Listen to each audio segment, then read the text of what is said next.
We are reading the book about Shen Fu. Who was Shen Fu?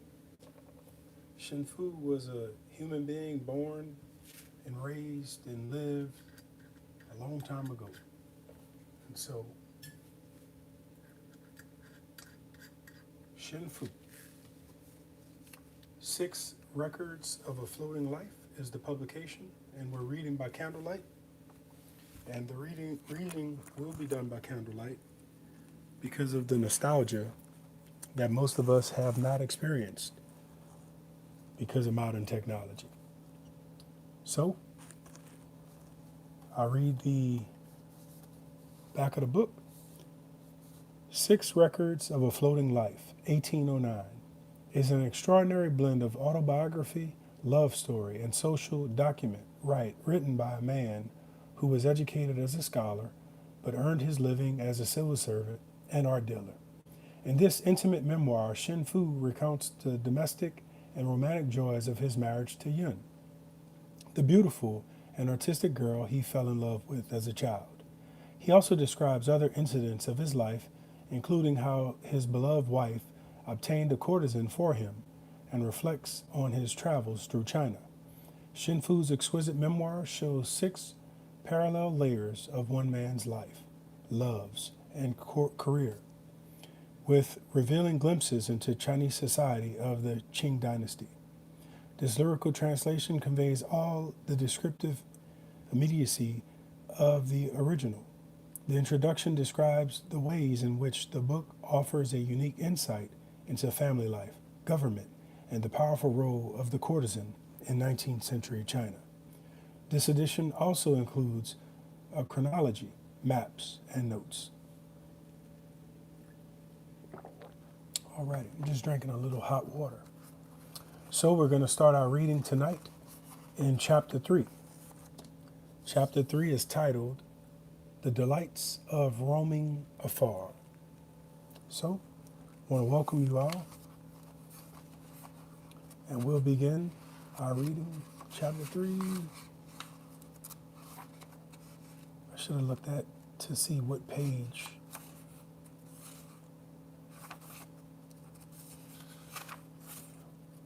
Chapter 3 is kind of big.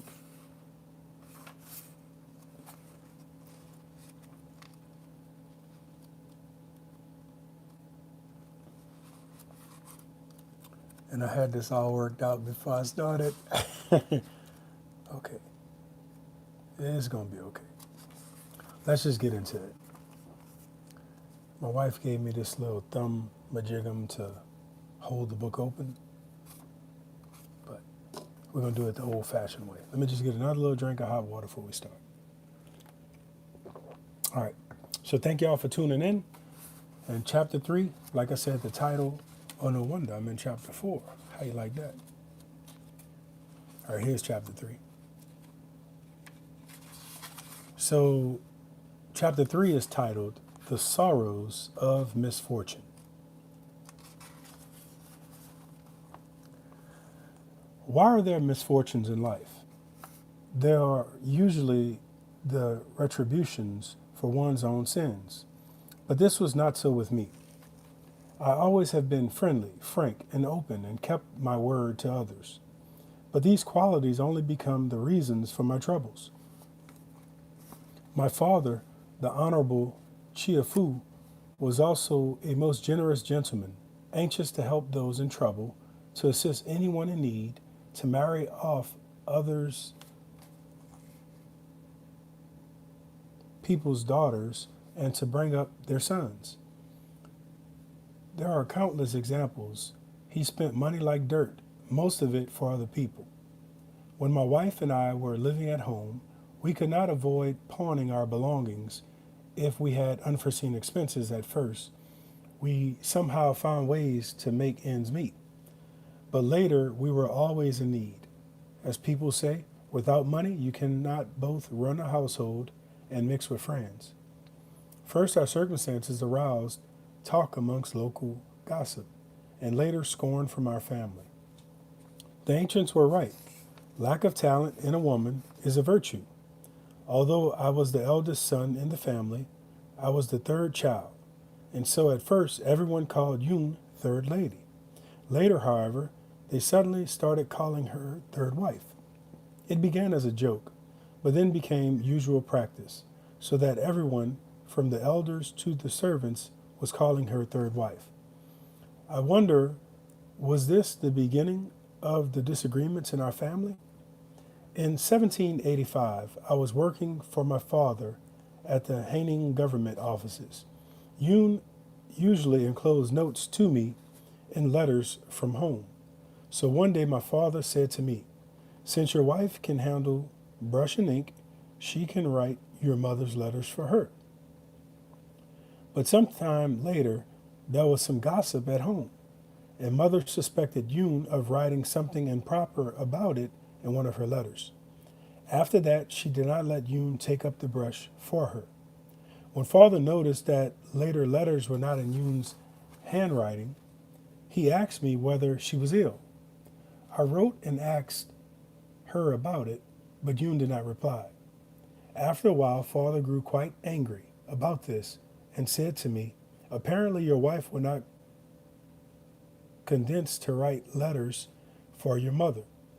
It was not until I returned home that I realized she came of the misunderstanding, and I wanted to put things right for Yoon. So I hurriedly stopped me, however, saying, she hurriedly stopped me saying, "It's so hard to read with candlelight." She hurriedly stopped me, however, saying, "I would rather have father blaming me for this than to have mother unhappy with me." So things were not cleared up after all. In the spring of 1790, I was again working for my father at the Secretariat at Hengqin, a college of my father named Yu Fu Ting had brought along his family to live there with him. One day my father said to Fu Ting, "I have led a hard life, often away from home. I would like to have someone to live with me and to serve me, but I have not been able to find anyone. If my son respected my wishes, he would find me someone from our home country so that our dialects would be the same." Fu Ting passed this on to me, and I secretly wrote to Yoon telling her to find someone. She did, a girl named Yao, as father had at that time not yet accepted her. However, Yoon decided it would be best not to tell my mother about what was going on. When the girl came for my father to meet her, Yoon made up a story saying that she was a neighbor's daughter who was visiting. And when my father sent me to bring her formally from her home to his residence, Yoon again listened to the advice of others and made up a story saying that my father had admired her for some time. When mother learned what had happened, she was outraged, but this was the neighbor's daughter who came for a visit. She said, "How can he marry her?" Yoon had made mother angry, with her too. In the spring of 1792, I was living at Chinchou. My father fell ill at Hengchang, and when I went to see him, I was taken sick too. At that time, my younger brother, Chi Tang, was working under my father. While there, I received a letter from Yoon saying, "Your brother, Chi Tang, once borrowed money from a lady neighbor and asked me to be the guarantor. Now she is anxious to have her money back." I asked Chi Tang about it, but he only said that Yoon was meddling in his affairs. I merely replied at the end of a letter, "Father and I are both ill, and we have no money to repay the loan. Wait until younger brother returns home and let him take care of it himself." Father and I recovered not long afterwards, and I returned to Chinchu. Yoon's reply to me, Yoon's reply to my note arrived at Hengchang after I had left, and father opened and read it. In her letter, Yoon wrote of my younger brother's borrowing from the neighbor, and also said, "Your mother thinks the old man's illness is all because of the Yao girl. When he is a bit better, you should secretly order Yao to write to her parents saying she is homesick. I would tell her parents to go to Yangzhou to fetch her home.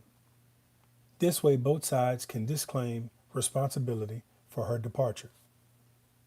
When my father read this, he was furious. He asked Chi Tang about the loan from the neighbor, but Chi Tang said he knew nothing of it. Father then wrote a letter reprimanding me, in which he said, "Your wife has borrowed money behind your back and is now trying to say it is all little uncle's fault. Moreover, she called her mother-in-law your mother and referred to me as old man. This is outrageous.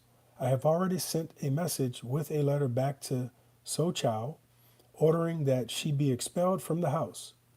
If you have any shame at all, you will recognize your errors." Receiving this letter was like hearing a clap of thunder on my clear day. I wrote a letter apologizing to father and quickly rode home, afraid that Yoon would unalive herself. I had arrived home and was explaining the whole affair when the servant arrived with father's letter detailing Yoon's errors in the harshest terms. Yoon wept and said, "I may have been wrong to write so improperly, but father should forgive the ignorance of a woman." After a few days, another letter arrived from my father. "I am willing to relent a little. You may take your wife and live somewhere else. If I do not have to see your face, I will not be so angry." It was suggested that Yoon go back to her home for a while, but her mother was deceased and her younger brother had run away, and she did not want to go and depend on her other relatives. Fortunately, my friend Lu Pan Fang heard about our situation and sympathizingly with us invited us to go and live at his home, the Villa of Serenity. After we had spent 2 years there, father gradually came to realize what had happened. I had just returned from south of the mountains when father himself came to the Villa of Serenity, told Yoon now understood told Yoon he now understood what had happened and invited us to return home. This we did, happy at the reunion with our flesh and blood. Who would have guessed that the curse of Hanyan still lay ahead? Yoon had had the blood sickness ever since her younger brother Ko Chang had run away from home, and her mother had missed him so much that she was now deceased of grief. Yoon was so distraught she had fallen ill herself.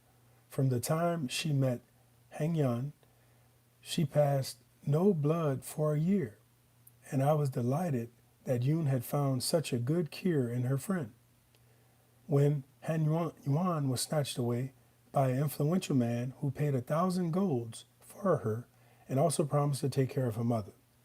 The beauty belongs to Shashi Li.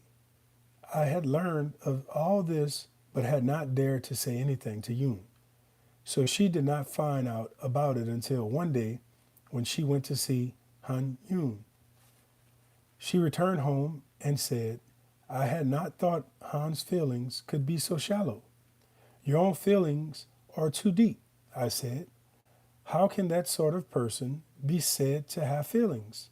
Someone who is used to beautiful clothes and delicate foods could never grow accustomed to thorn hairpins and plain cloth dresses. It's better that we should be unsuccessful now than to have her regret things later." I comforted her repeatedly, but having been so wounded, Yoon still suffered great discharges of blood. She was bedridden and did not respond to any treatment. She suffered relapses and became so thin you could see her bones. After a few years, the money we owed increased daily, and so did the gossip about us. And because she had pledged sisterhood with a sing-song girl, my parents' scorn for Yoon deepened daily. I became the mediator between my parents and my wife. It was no way to live. Yoon had given birth to a girl named Ching Chun, who by then was 14 years old. She could read and write well and was also very capable, so fortunately we could rely on her help in pawning hairpins and clothes. Our son was named Fing Sin. At this time, He was 12 years old and was studying reading with a teacher. I was then without employment for several years, so I had opened up a shop in our home selling books and paintings, but I did not make enough in 3 days to pay the expenses of one day. I was weary and beset by hardship, and we often had no money. In the deepest winter, I had no furs, but there was nothing to do but to be strong and bear the cold. Ching Chun, too, shivered in a unlined dress, though she bravely denied being cold. On account of this, Yoon swore she would never spend the money to see a doctor or buy medicine.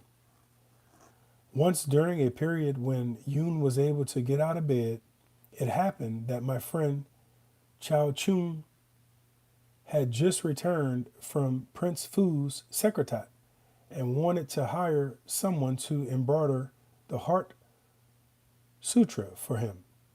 Yoon thought that by embroidering a sutra, she might bring us some luck to ease our difficulties, as well as getting a good price for her work. So despite her illness, she agreed to do it. As it turned out, Chun was only on a quick visit and could not wait long. Needing the job completed in 10 days, Yoon was still weak, and the sudden work made her wrists hurt and gave her dizzy spells. Who would have thought her fate was so bad that even the Buddha would not show her mercy? After she had embroidered the sutra, her illness worsened. First she would call for water, then she would want soup. The family began to grow weary of her. There was a Westerner who had rented the house to the left of my painting shop. He made his living by lending out money at interest, and I had come to know him when he asked me to do paintings for him. A friend of mine had once borrowed 50 golds from him, asking me to be the guarantor. I would have been embarrassed to refuse, so I agreed to it. But then he ended up by running off with the loan. The Westerner had only me to ask for repayment, and often came to demand his money. At first, I gave him paintings in lieu of payment, but gradually I came to have nothing left to give him. At the end of the year, while my father was at home, he came home and demanded repayment, and made a commotion at the gate. When my father heard the noise, he called for me and scolded me, angrily saying, "We are a house of robes and caps. How could we owe money to someone like this?" Just as I was about to explain, a messenger arrived. He had been sent by a woman who had been a sworn sister of Yoon's as a child, who married a man named He from Hishan, and who had heard of her illness and wanted to inquire after her. My father, however, mistakenly thought he was a messenger from Hanwan and became even angrier, saying, "Your wife does not behave as a woman should, swearing sisterhood with a sing-song girl, nor do you think to learn from your elders, running around with riffraff. I cannot bear to send you to the execution ground, but I will give you only 3 days.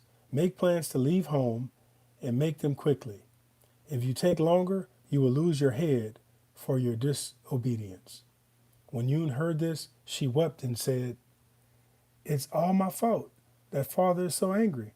Yet if I unalive myself and you left home, you could not bear it.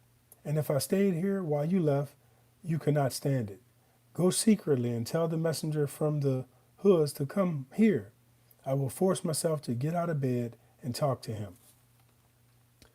I told Ching Chu to help her out of the bedroom and fetch the messenger from the hoods.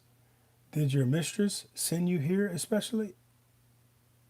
Yoon asked, "Or did you come because you just happened to be passing away?" This messenger replied, "My mistress has heard of Madam's illness some time ago, and originally wanted to come personally to visit you. But because she had never entered your gate before, she did not dare to come herself. As I was leaving, she told me to say that if Madame does not mind a plain and rustic life, she could come and build up her strength in the countryside, according to the pledge they made to one another under the lamplight when they were young. The last referred to a pledge Yoon and she had made once when they were embroidering together, to help one another if they were ever ill.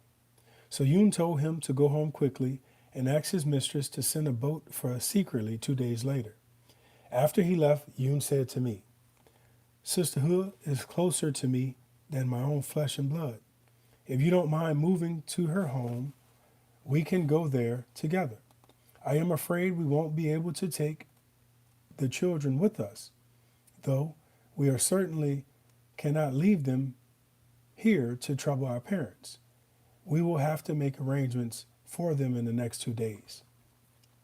At that time, my cousin Wang Chin had a son named Yun Shi and wanted to have Ching Chun for his daughter-in-law. "I hear young Wang is timid and without much ability," said Yun, "and that while he will be able to keep up with the Wang's own, they do not own much to keep up. On the other hand, they are a respectable family and have only the one son. I think we should allow the marriage." I met with Chen and said, "My father and you have the friendship of Wei Yang. If you want Chen for your daughter-in-law, I do not think he will refuse, but she must be brought up a little longer before she is ready for marriage, and in the circumstances we will not be able to do that.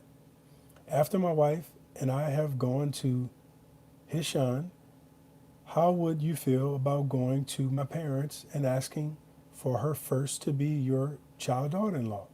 He happily agreed to my suggestion. I also made arrangements for our son Feng Sen, asking my friend Xia Yishan to introduce him to someone from whom he could learn the business of trading. This was no sooner done than the Hua's boat arrived. It was then the 25th day of the 12th month of 1800. Yun said to me, "Since we are leaving alone, I am afraid that not only the neighbors will laugh at us, but also the Westerner will not let us go, as we still cannot repay the loan. We must go quietly tomorrow morning at the 5th night watch." "But you are ill," I protested. "Can you stand the morning cold?" "Life and death are governed by fate," Yun replied. "Do not worry about me." I secretly informed my father of what we were going to do, and he agreed to it. That night, I first carried a little baggage down to the boat on a shoulder pole, and then told Feng Sin to go to sleep. Ching Chun was crying at her mother's side. These were Yun's parting instructions to our daughter. "Your mother has had a bitter fate and emotions that run too deep. Therefore, we have had these many problems. Fortunately, your father has been kind to me, and there is nothing to worry about in our leaving. In 2 or 3 years, we will be able to arrange for us to all be reunited. Go to your new home, behave as a proper woman in everything you do, and do not be like your mother. Your father-in-law and your mother-in-law will be happy to have you, and will surely treat you well. You can take with you all the cases, boxes, and anything else we have left behind. Your little brother is still young, so we have not told him what we are doing. When we are about to leave, we will tell him what I am going to see a doctor and will be back in a few days after we have left. Explain everything to him and let grandfather take care of him." At our side was the old woman who had once rented us her house so that we could escape the summer's heat. She wanted to go with us to the countryside, and since she could not, she stood beside us, wiping away her tears. Just before the striking of the 5th night watch, We all ate some warm rice porridge. Yun laughed bravely.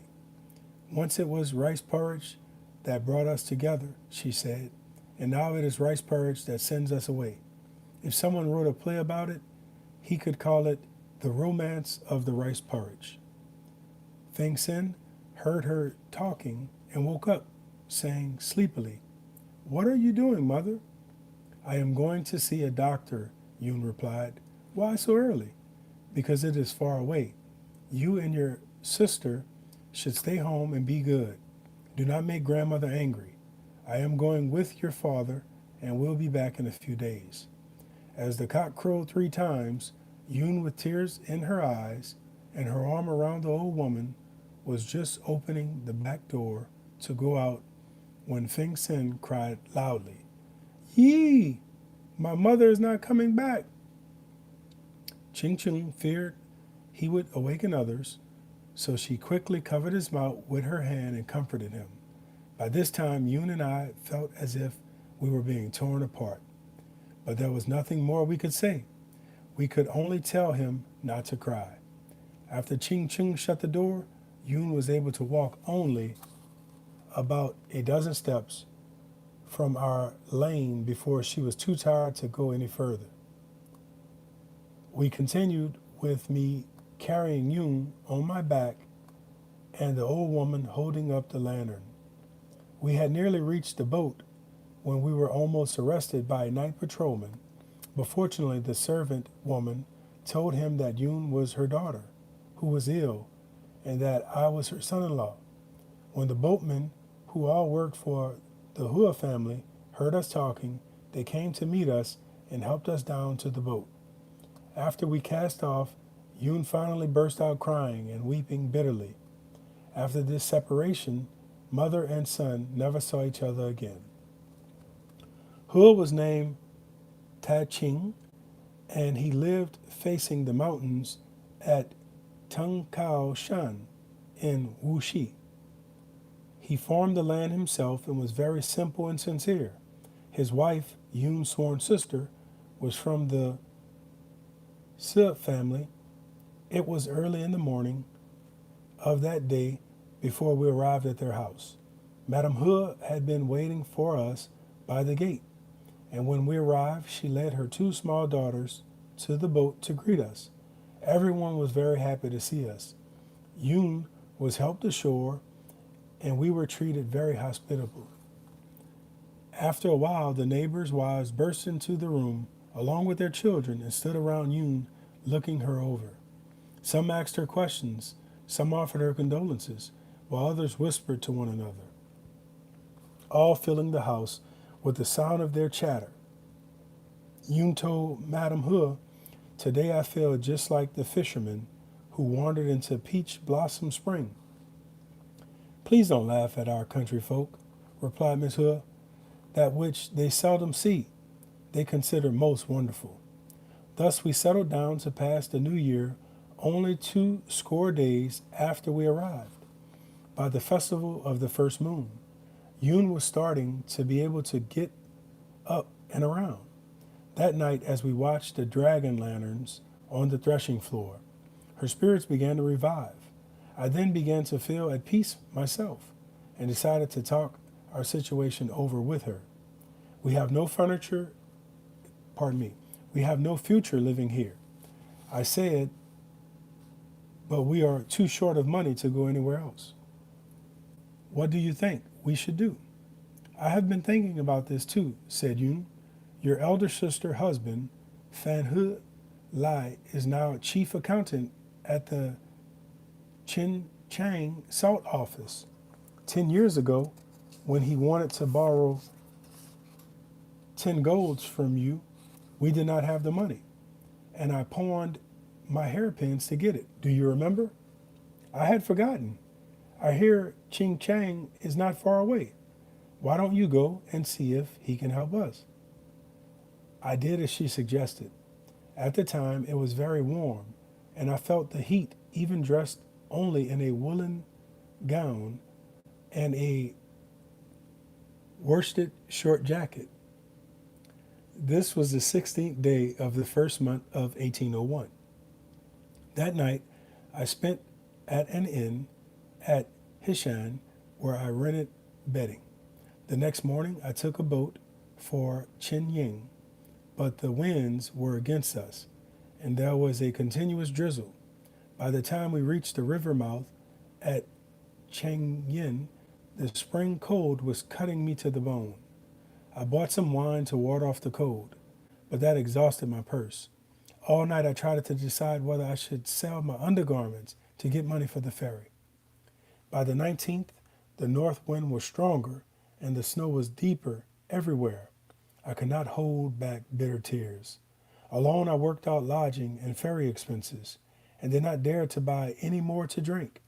I was trembling in soul and body, and when an old man suddenly entered the inn wearing straw sandals and a felt hat and carrying a yellow bag on his back, he looked at me as if he knew me.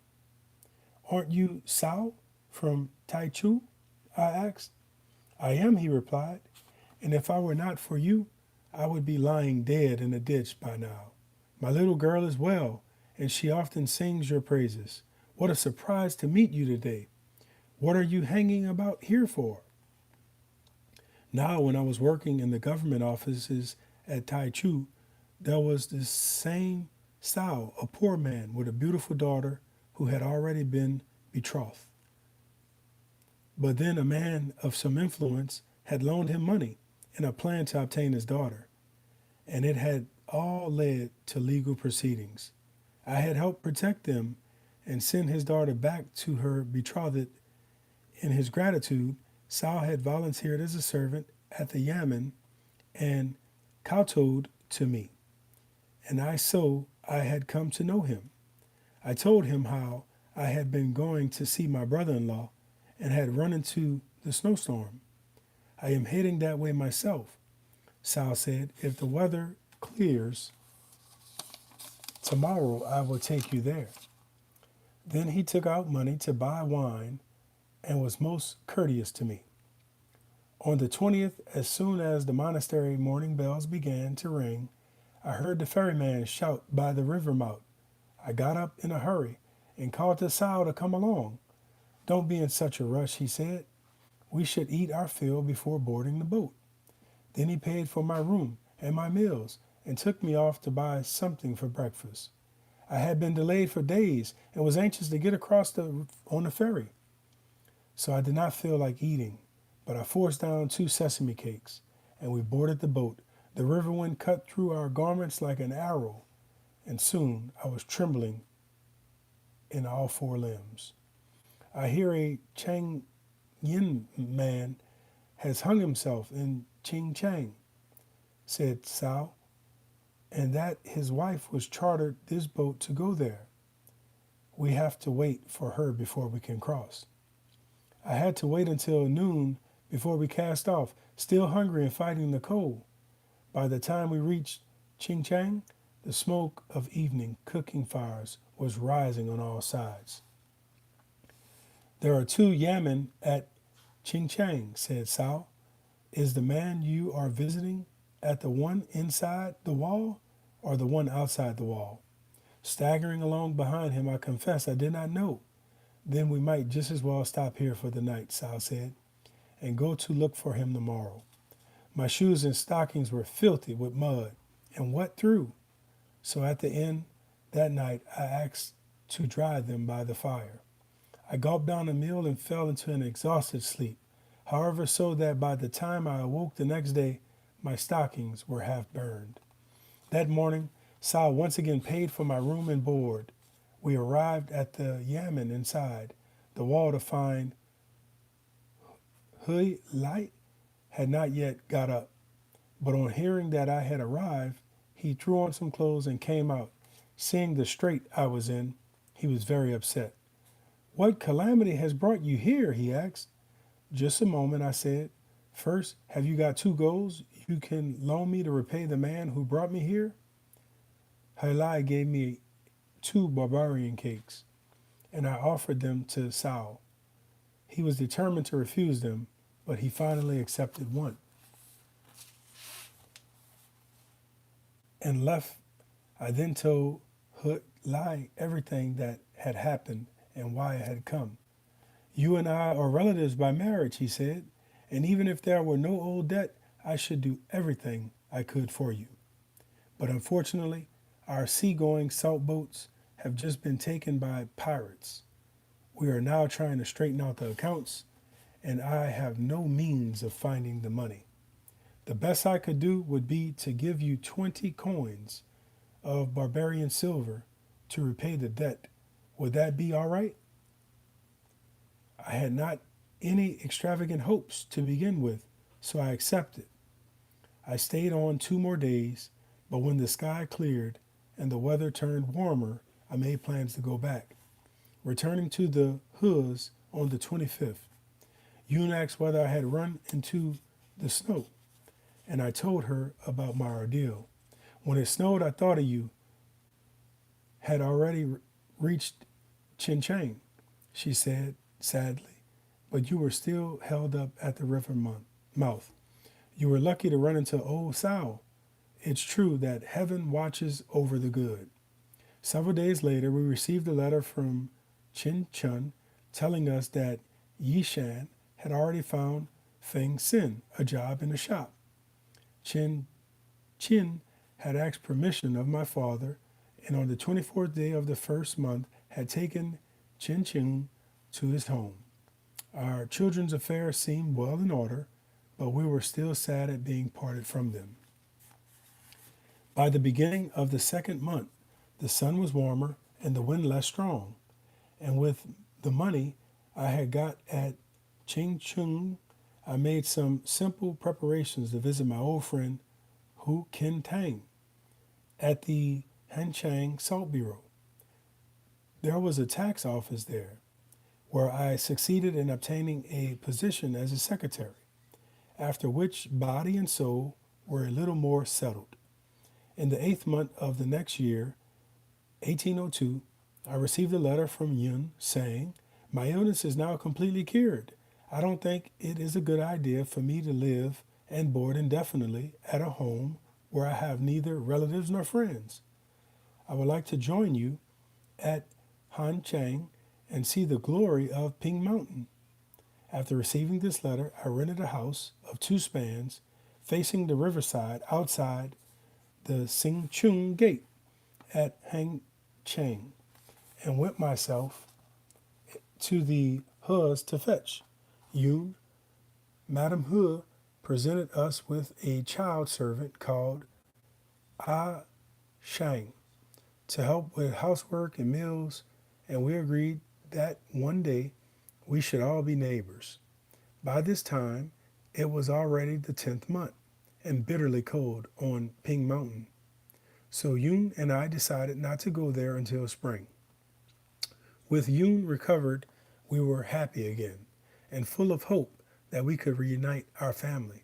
But before the month was out, the tax bureau suddenly cut its staff by 15 persons, and I was only the friend of a friend. I was dismissed. At first, Yun still managed to come up with 100 plans for us, putting on a brave front to comfort me. Never did she in the least find fault, though by the 2nd month of spring, 1803, she began to suffer great discharges of blood once again. I wanted to return to Ching and beg my brother-in-law for more help. But as Yun put it, it's better to ask for help from a friend than from a relative. That's true, I replied, but all our friends are now out of work as well. While they may be concerned about this, they could not help us if they wanted to. Then fortunately, the weather at least had turned warm, said Yun, so you won't have to worry about the road being blocked by snow. Please go quickly, come back as soon as you can, and don't worry about my being ill.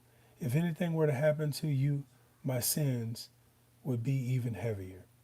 Our income was irregular, but so that Yun would not worry, I pretended to her that I was hiring a mule. In fact, I walked with some cakes in my bag and eating as I went. I headed southeast for about 80 or 90 li, twice taking a ferry across a forked river and finally coming to a district where I could see no villages in any direction. I walked on until I grew late, but still saw only endless stretches of yellow sand and bright twinkling stars. Finally, I came to a earth god shrine, about 5 feet tall and surrounded by a low wall. A pair of cypress trees were planted beside it. I kowtowed to the god and said a prayer. My name is Shen, and I'm from So Chow. I am going to visit relatives, but have lost my way. Let me borrow your temple for a night's rest. Blessed Spirit, protect me. I then moved aside the small stone, incense pot, and squeezed myself into the shrine. It was big enough for only half my body. So I turned my wind cap around to cover my face and lay half inside the shrine with my knees sticking out. I shut my eyes and listened quietly, but the only sound was the whistling of the wind. With my feet tired and my spirits weak, I collapsed into sleep. When I awoke, it was already light in the east, and suddenly I heard the sound of walking and talking outside the wall. I rushed out to see who it was, and it turned out to be some local people passing by their way to market. I asked the way to Chang, and one of them told me, "Go south 10 li, and you will come to the country's seat at Tai Sing City. Go straight through the town, and then head east for another 10 li. When you will come to an earthen mound, pass 8 of those mounds, and you will come to Chiang. All these places are along the main road." I went back inside the shrine to return to the incense pot to its original position, then kowtowed my thanks to the god and left. After passing through Tai Sing, I was able to take a wheelbarrow and arrived at Chang about 4 o'clock in the afternoon. I sent my calling card to my brother-in-law's office, but only after a long while did the gatekeeper come out and tell me, "His Honor, Mr. Fan, has gone to Chang Chow on business." From the way he spoke, this sounded like an excuse. "When will he be back?" I asked. "I don't know." "Then I will wait for him," I said, "even if I have to wait a year." The gatekeeper saw that I meant what I said and quietly asked me, "Is His Honor, Mr. Fan, mother-in-law, really your mother? If she were not, I would not be waiting for Mr. Fan to come back." "Then you just wait for him," the gatekeeper said. After 3 days, I was told He Lai had returned and was given 25 golds. I hired a mule and hurried home. I returned to find Yoon moaning and weeping, looking as if something awful had happened. As soon as she saw me, she burst out, "Did you know that yesterday noon, Shang stole all our things and ran away? I have asked people to search everywhere, but they still have not found him. Losing our things is a small matter, but what of our relationship with our friends? As we were leaving, his mother told me over and over again to take good care of him. I'm terribly worried he's running back home and will have to cross the great river. And what will we do if his parents have hidden him to blackmail us? How can I face my sworn sister again?" "Please calm down," I said. "You've been worrying about it too much. You can only blackmail someone who has money with you and me. It's all our 4 shoulders can do to support our 2 mouths. Besides, in the half year the boy has been with us, we have given him clothing and shared our food with him. Our neighbors all know we have never once beaten him or scolded him. What's really happened is that the wretched child has ignored his conscience and taken advantage of our problems to run away with our belongings. Your sworn sister at the hoods gave us a thief. How can you say you cannot face her? It is she who should not be able to face you. What we should do now is report this case to the magistrate so as to avoid any question being raised about it in the future." After Yoon heard me speak, her mind seemed somewhat eased, But from then on, she began frequently to talk in her sleep, calling out, "Ah Shang has run away," or "How could Hanyan turn her back on me?" Her illness worsened daily. Finally, I was about to call a doctor to treat her, but she stopped me. My illness began because of my terribly deep grief over my brother's running away and my mother's death, said Yoon. It's continued because of my affections, and now it has returned because of my indignation. I have always worried too much about things, and while I have tried my best to be a good daughter in law, I have failed. These are the reasons why I have come down with dizziness and palpitations of the heart. The disease has already entered my vitals, and there is nothing the doctor can do about it. Please do not spend money on something that cannot help. I have been happy as your wife. These 25 years, you have loved me and sympathized with me in everything, and never rejected me despite my faults. Having had for my husband an intimate friend like you, I have no regrets over this life I have had. Warm cotton clothes, enough to eat, a pleasant home. I have strolled along streams and rocks at places like the Pavilion of the Waves and the Villa of Serenity in the midst of life. I have been just like an immortal. But a true immortal must go through many incarnations before reaching enlightenment. Who could dare hope to become an immortal in only one lifetime? In our eagerness for immortality, we have only incurred the wrath of the Creator and brought on our troubles with our passion. Because you love me too much, I have had a short life. Later she sobbed and spoke again. Even someone who lives 100 years must still die one day. I am only sorry at having to leave you suddenly and for so long.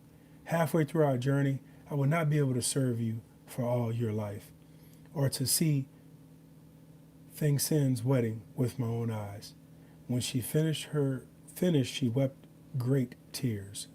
I forced myself to be strong, comforted her, saying, "You have been ill for 8 years, and it has been critical many times. Why do you suddenly say such heartbreaking things now? I have been dreaming every night that my parents have sent a boat to fetch me," said Yoon. "When I shut my eyes, it feels as if I'm floating, as if I were walking in the mist. Is my spirit leaving me while only my body remains? This is only because you are upset," I said. "If you will relax, drink some medicine, and take care of yourself, you will get better." Yoon only sobbed again and said, "If I thought I had the slightest thread of life left in me, I would never dare alarm you by talking to you like this. But the road to the next world is near, and if I do not speak to you now, there will never be a day when I can. Is it all because of me that you have lost the affection of your parents and drifted apart from me? Do not worry, for after I die, you will be able to regain their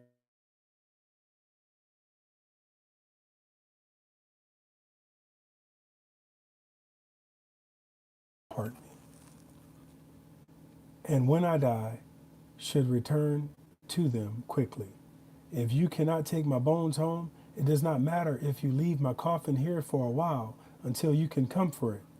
I also want to find someone who is attractive and capable to serve our parents and bring up my children. If you will do this for me, I can die in peace."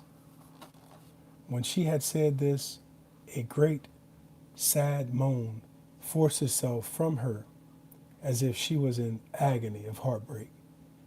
"If you part from me halfway, I would never want to take another wife," I said. "You know the saying, one who has seen the ocean cannot desire a stream." And compared with Wu, pardon me, where she had said this, a great sad moan forced itself from her, as if she was in agony of heartbreak. "If you part from me halfway, I would never want to take another wife," I said. "You know the saying, one who has seen the ocean cannot desire a stream. And compared with Wu Mountain, there are no clouds anywhere." Yun then took my hand, and it seemed there was something else she wanted to say. but she could only brokenly repeat the two words, next life. Suddenly she fell silent and began to pant, her eyes staring into the distance. I called her name 1,000 times, but she could not speak. Two streams of agonized tears flowed from her eyes in torrents until finally her panting grew shallow and her tears dried up. Her spirit vanished in the mist, and she began her long journey. This was on the 30th day of the third month in the 7th year of the reign of Emperor Chia Ching. When it happened, there was a solitary lamp burning in the room. I looked up but saw nothing. There was nothing for my two hands to hold, and my heart felt as if it was shattered. How could there be anything greater than my everlasting grief? Pardon me. Man, this is deep. Oh, man.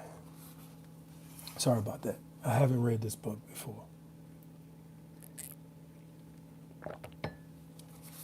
I was very sad. My friend Hua Kin Tang loaned me 10 golds, and by selling everything, single thing remained in the house, I put together enough money to give my beloved a proper burial. Alas, Yun came to this world a woman, but she had the feelings and abilities of a man. After she entered the gate of my home in marriage, I had to rush about daily to earn our clothing and food. There was never enough, but she never once complained. When I was living at home, all we had for entertainment was talk about literature. What a pity that she should have died in poverty after long illness. And whose fault was it that she did? It was my fault. What else can I say? I would advise all the husbands and wives in the world not to hate one another, certainly, but also not to love too deeply. As it is said, an affectionate couple cannot grow old together. My example should serve as a warning to others. The time the spirit return is, according to custom, the day on which the ghosts of the recently deceased return for a visit to this world. Everything in the house must be arranged the way it was while they were alive, and particularly the old clothes they wore must be put on the bed, and their old shoes must be put under it, so the ghost can return and see them. Around Socho, people call this the closing of the eyes. Some would engage a Taoist priest and perform a ceremony in which the spirit would first be called to the bed and then sent away, and this was called welcoming the ghosts. The custom in Hanchang, however, was to set out wine and food in the room of the deceased, after which everyone would leave the house. This was called avoiding the ghost. Some people had even had things stolen while they were out of the house, avoiding the ghost. My landlord was living with me when the time came for Yun's spirit to return, and he left so as to avoid it. Neighbors told me I should set out food and then go away too, but because I was hoping to catch a glimpse of her spirit when it returned, I gave them only vague answers. Chang Yumin, who was from my home country, warned about this. People have been possessed after toying with the supernatural. You should accept the existence of spirits and not try this. I am staying in the house precisely because I do believe in them, I said. It is dangerous to risk offending a ghost when it returns. Even if it's your wife's spirit does come home, there will still be a gulf between the dead and the living, so her spirit may not take shape to accept your welcome in any case. All things considered, you should avoid the ghost rather than risking running afoul of it. I was, however, beside myself with longing for Yun, and paid him no attention. It is fate that determines life and death, I said firmly. If you are that concerned about me, why not keep me company? I will stand guard outside the door, Chang said. If you see anything strange, I can come in as soon as you shout. I took a lantern and went into the house. I saw to it that everything was arranged the same way as before, but with the sight and sound of Yoon gone, I could at first not keep myself from weeping sadly.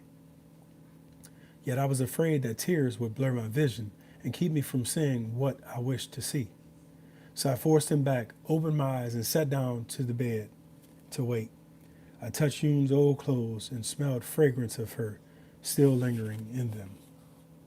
It was more than I could bear, and I felt my heart was breaking. Stupefied, I began to faint away. But then I thought, how could I suddenly fall asleep while waiting for her spirit? I opened my eyes, looked all around, and noticed that glimmer blue flame on the pair of candles on the mat had shrunk to the size of beans. I was frightened and seized with a cold trembling, rubbing my hands and forehead. I gazed steadily at the candles as I watched both their flames gradually lengthening and grew more than a foot tall, until they scorched the paper pasted over the framework on the ceiling. Just as I was taking advantage of this looked around, the flames suddenly shrank to their previous size. By now my heart was pounding and my knees were trembling, and I wanted to call in my guardian, but then I thought of Yoon's gentle and impressionable spirit and feared she might be repelled by having another man in the room. Instead, I just called her name softly and prayed to her. But the room remained silent, and there was nothing to be seen. The candle flames then grew bright again, but did not rise up as before. I went out to tell you men what had happened. He thought me very brave, not realizing that in fact I was merely transported with love the whole time. After I lost Yoon, remembering how the poet Lin Ho Ching wrote that the plum tree is my wife and the crane my son, I called myself he who has lost the plum tree. For the time being, I buried Yoon at Chin Kui Hill outside the West Gate at Yangzhou, at a place usually called the Precious Pagoda of the Ho family. I bought a plot of land for one coffin and left there temporarily in accordance with her wishes. Then I took her tablet home, where my mother also grieved for her. Ching Chun and Fei Sing returned home, wept bitterly, and went into mourning with me. While I was home, Chi Tang approached me and said, Father, still angry with you, so I think you should go back to Yangzhou. After Father's return, I will explain things and then write and let you know you may come home. So I took leave of my mother and said goodbye to my son and daughter, bitterly weeping the while. I returned to Yangzhou, where I began to sell my paintings for a living. There I often wept at Yoon's grave, utterly alone in deep mourning. If I happened to pass by our old house, I found the sight so painful I could hardly bear it. By the time of the double ninth festival, the grass on all the neighboring graves had turned yellow, while that was on Yoon's grave alone remained green. The gravedigger told me hers was a good place for the grave, because the earth spirits there were powerful. Alone I prayed to Yoon, saying, The autumn wind has grown strong, but I still have only an unlined robe to wear. If you have the power, help me find work so that I can afford to spend the new year here while I wait for a letter from home. Not long after that, Mr. Chang Yuan, who was a government secretary at Chengdu, wanted to return to Chekang for a funeral of one of his parents. He asked me to take his place for 3 months, and so I was able to buy clothing to keep off the cold. After I left that post, Chang Yu-min invited me to stay along with him for a time. He was also unemployed and was having difficulty getting past the new year. He told me his problems, and I lent him my last 20 golds, telling him, This is the money I had put aside for moving my dead wife's coffin home. You must pay me back as soon as I hear from my brother. I passed that new year with Chang. Morning and night I waited, but there was no word from home. Then in the third month of 1804, I received a letter from Chen Chung telling me my father was ill. I wanted to return to Socho straight away, but was afraid of arousing father's anger again. If I did so without permission from him, I was still thinking this over when I received a second letter from Ching Chun with the terrible news that my father had already departed this life. Sorrow cut through me and all and I called to heaven, but it was too late. With no thought for anything else, I rushed home that night. I beat my head on the ground before my father's coffin until it bled and wailed my grief. Alas, my father had a hard life, always working from home and giving birth to a unfilial son like me, who seldom gave him happiness and who failed to care for him on his deathbed. How can I avoid punishment for my unfilial crimes? My mother found me weeping by the coffin. Why did you not come home until today, she asked. I replied, your son returned only because he was fortunate enough to receive a letter from your granddaughter, Ching Chun. Mother looked at young brother's wife, then fell silent. Throughout the 7 weeks that I watched my father's coffin, no one told me anything about the affairs of the household or discussed with me anything to do with the funeral. For myself, I felt I failed to behave as a son should, and so did not have the face to ask any questions about these matters. One day some men suddenly arrived at the house demanding repayment of a loan from me. Entering the gate and making a great commotion, I went and heard them out. They said the debris the debts have not been repaid, so you certainly have the right to try to collect them. But my father's flesh and bones are hardly cold. Taking advantage of this misfortune to come shouting your demands is surely going too far. Then one of them took me aside and said, someone in your household summoned us to come here and do this. If you will step aside, we will collect the debts from him. I will pay my own debts. You get out of here, I answered, and they all left meekly. Pardon me.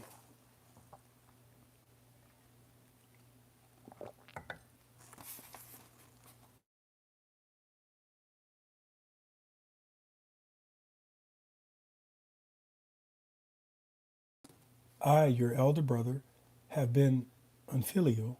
I have certainly never done anything evil or improper.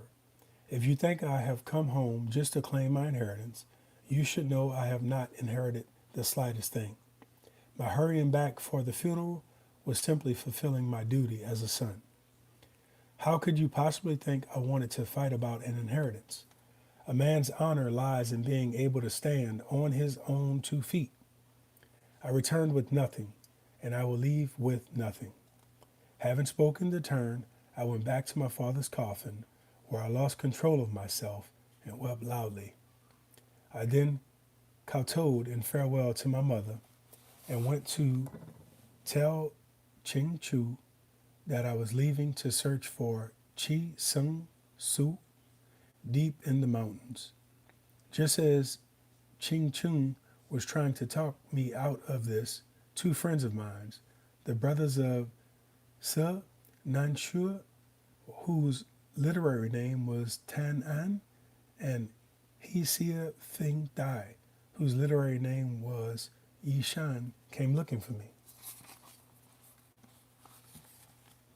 They lectured me in strong terms, saying, you have every right to be angry with your family for treating you like this. But though your father has died, your mother still lives. And while your wife has passed away, your son is not established in life. In these circumstances, would your heart really be at ease if you drifted away from this world? Then what would you have me do? I asked. May I humbly offer you lodging in our poor home, said Tanan. I hear that His Excellency Shin Tang has written saying he is coming home on leave. Why not wait until he returns and then go and pay a call to him? He will certainly have a position to offer you. My 100 days of mourning are not yet completed, and you still have your parents at home. It would just not be right, I replied. Our humble invitation is also our Father's wish. Yishan said, but if you feel strongly that it would not be right to stay in our home, I am a close friend of the abbot at the Buddhist temple west of here. Why not put up at the temple? To this I agreed. The Ching Chung said, Grandfather left not less than 3 or 4 thousand globes. You didn't get anything.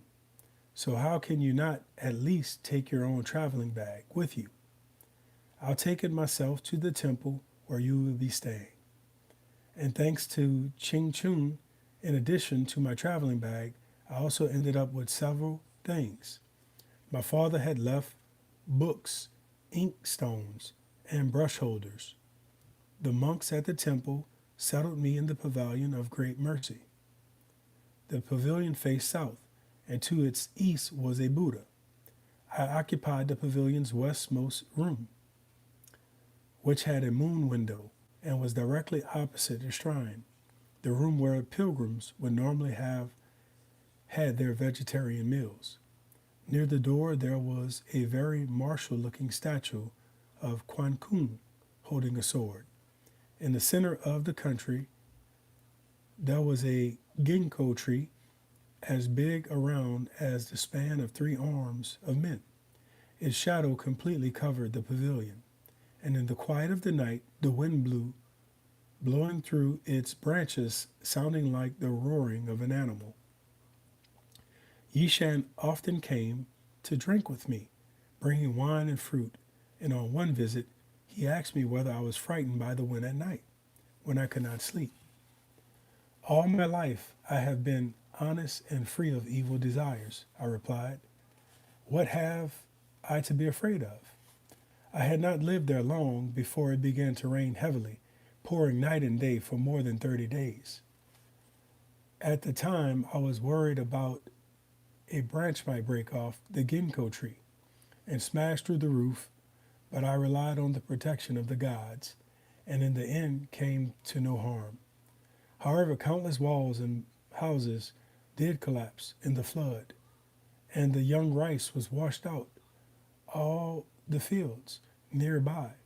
I merely painted with the monks every day and paid no attention to what was happening outside. It was the beginning of the 7th month before the weather cleared.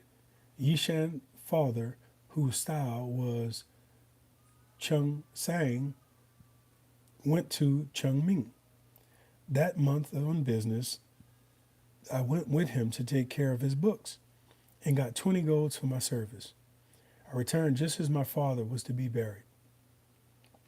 Chi Tang sent Feng Sin to me to say that uncle does not have enough for the burial and would like you to help him with 10 or 20 golds. I was going to give him everything I had, but Yishan would not allow it and helped me out by giving half the money. I then took Ching Chung and went first to the grave. After the funeral, I returned to the pavilion of great mercy until the end of the month, when Yishan took me with him to collect rent from the land he owed at Yungtai Sands in Tung Hai. We spent 2 months there, and by the time we returned, it was already the end of winter. I moved to his home, Snow Goose Cottage, to spend the new year with him. Though our names were different, he was just like the flesh and blood to me. It was the 7th month of 1805 before Shen Cho Tang returned home from the capital. Cho Tang's real name was Yun Yu, and his literary name was Qing Ju. While Cho Tang was his style, he had been a friend of mine since we were small and had taken first place in the imperial examinations held the 55th year of the reign of Emperor Qian Lung. He had been named prefect of Chongqing in Sichuan, and was in the field for 3 years fighting the White Lotus rebels and earning great merit for his actions. We were very glad to see each other when he returned. He was preparing to take his family with him on his return to Chungking to resume office at about the time of the Double Ninth Festival, and he invited me to go too. I kowtowed in farewell to my mother at the home of Lu Shangwu, my ninth sister's husband, because father's old home had already belonged to someone else. My mother's parting words to me were, "Your youngest brother is unreliable, so you must work hard on your journey. I look only to you to restore our family's name." Feng Sen escorted me part of the way, but then began to cry. So I told him not to see me off, and he returned back. Cho Tang had an old friend, the second place degree holder Wang Ti Fu, at the Hayang Salt Bureau. When the boat left Qingku, he made a tour to visit Wang, and I went along, thus having another chance to visit Yun's grave. From the time we entered the Yangtze, we enjoyed beautiful scenery all along the route. As the boat worked its way upstream, when we reached Qingchu in Hupei, my friend received a letter promoting him to the inspector of the Tungquan Circuit. So he left me, his son, Shen Fu, and all the members of his family at Qingchu temporarily. Cho Tang rode off with only a few things and passed the new year at Chongqing, then went on to his new post from Qingtu via the mountain road. It was the second month of 1806 before the family continued on by boat to Fanqing, where we all went ashore. The journey then became very difficult, long, and expensive. Horses died and wheels were broken under the weight of the heavy carts loaded with people. We reached Tungquan at the very beginning of the third month, but by then Cho Tang had again been promoted, this time to be provincial judge in Shanzhou. A light wind could ruffle his sleeves, so his family could not accompany him immediately. He had to ask for a temporary lodging for them at the Tungchuan Academy. It was the end of the 10th month before he was paid his salary and allowances from Shanzhou, and he then sent a man to bring his family with him. With this message, he sent a letter to me from Qingchun with the appalling news that Feng Sing had died, young. During the 4th month, I thought back on the tears he had shed when seeing me off, the tears that were an eternal farewell between father and son. Alas, Yung had only one son, and he did not live to give her descendants. When Cho Tang learned of this, he too heaved a deep sigh. He presented me with a concubine, a young woman who renewed in me the spring dreams of life. I was thrown back into the maelstrom of daily existence, a dream from which I do not know when I shall awake. That was the sorrow of misfortune. That was a very sad chapter to read. And I really appreciate y'all listening to it. So this is a book, as I stated in the beginning of the video. This is a book, and the title of the book is Shen Fu, 6 Records of a Floating Life. And this book was an autobiography of Shen Fu, and I'll read the back of the book. 6 Records of a Floating Life, 1809, is an extraordinary blend of autobiography, love story, and social document written by a man who was educated as a scholar but earned his living as a civil servant and art dealer.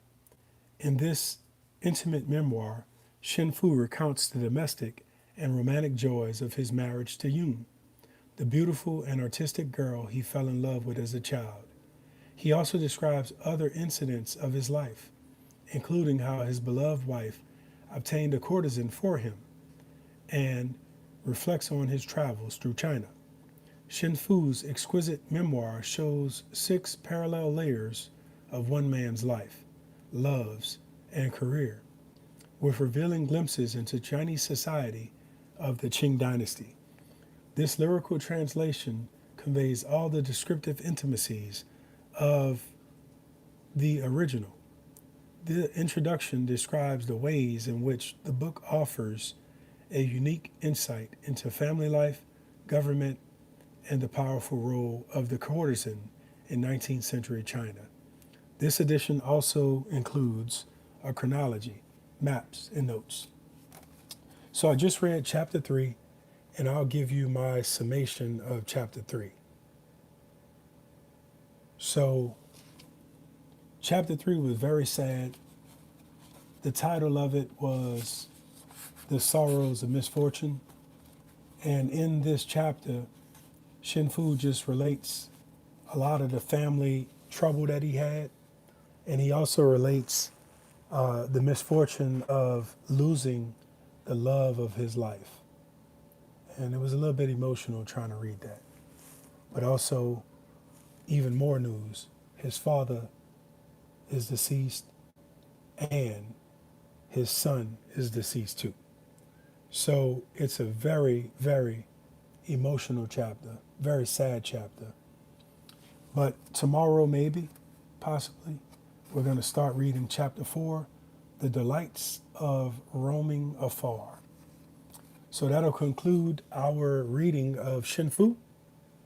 And so, at this moment, I want to say thank you for supporting the channel. You can also look at some of the other videos we have on a live stream of us reading the introduction and the foreword and chapter 1 and 2. So thank you so much, and we'll put the candles out and we'll end this reading.